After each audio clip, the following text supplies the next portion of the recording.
Marathi rickshaw taxi चालकांनी हे बघा, आता महाराष्ट्रात कुठं नोकऱ्या नाहीत, काय नाही, सरकारच्या दरबारच्या कुठेही नोकऱ्या नाहीत. शिक्षण घेऊन सुद्धा बेकारांची संख्या वाढलेली आहे.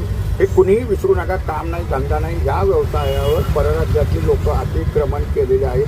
अगदी मुंबई ठाण्यात तर एवढी बेकार अवस्था आहे की मराठी लोकांनी आता पुढे आलं पाहिजे. तुमच्या ह्या हक्काचा रोजगार आहे की रिक्षा टॅक्सी, हे परमिट, बिल्ल काढणं, हे तुमचा हक्काचा व्यवसाय आहे. तुम्हाला काम धंदा नोकरी लागेपर्यंत तुम्ही कुणाचंही काय ऐकू नका.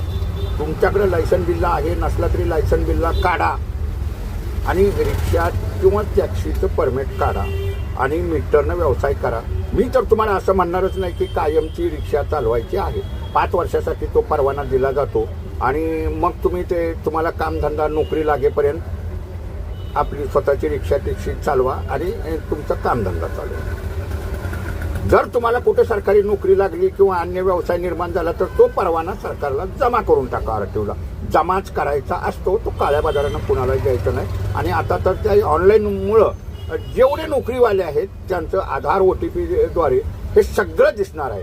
त्याच्यामुळे एकतर त्यांना नोकरी सोडावी लागेल किंवा रिक्षा चालवावी लागेल. म्हणजे हा स्थानिकांचा व्यवसाय आहे. मग इथं एक आपण पुढं येत नाही आणि मग इथं आपणच नुसतं म्हणतो परप्रांतीय परप्रांतीय. पण आपण प्रत्येकानं जर लायसन बिल्ले काढले, मग तुम्ही टॅक्सी घ्या, रिक्षा घ्या. महिलांच्यासाठी सुद्धा आबोली रिक्षा आहे, आबोली टॅक्सी आहे. म्हणजे महिलांना ही लायसन बिल्ले मिळतात आणि आपला हा स्वयंरोजगार आहे कामधंदा लागेपर्यंत. हे प्रत्येकानं लक्षात घ्या.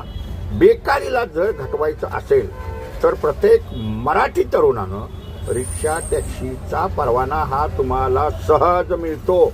तुम्हाला लायसन बिल्ला सुद्धा आरटीओला मिळतो. कागदपत्राची पूर्तता करायची, परमिट काढायचं आहे आणि मग आपला व्यवसाय करायचा आहे आणि मीटरनं तो व्यवसाय करायचा असतो. आणि जर मग आपल्याला कुठं कामधंदा लागला तर हा परवाना जमा करायचा आहे. हे मात्र लक्षात ठेवा.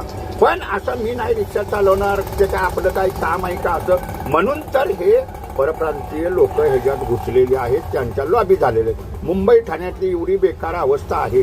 जर मराठी लोक पुढं आली नाहीत तर मात्र पुढं इथं त्यांना काही. आणि दुसरी गोष्ट, हा स्थानिकांचाच व्यवसाय असल्यामुळं त्यांना आता न्याय मिळणार आहे. धर्मवीर आनंद दिघे कल्याणकारी मंडळ, ह्या मंडळाच्या माध्यमातून तुम्हाला एक 13 योजनेचा लाभ मिळेल. हे प्रत्येक मराठी रिक्षा टॅक्सीवाल्यानं म्हणजे स्वीकारलं पाहिजे. आपणाला कुठेतरी शासन दरबारी न्याय मिळेल म्हणून. पण जरूर तुम्ही रिक्षा टॅक्सीचं परमिट काढा. हा व्हिडिओ प्रत्येकानं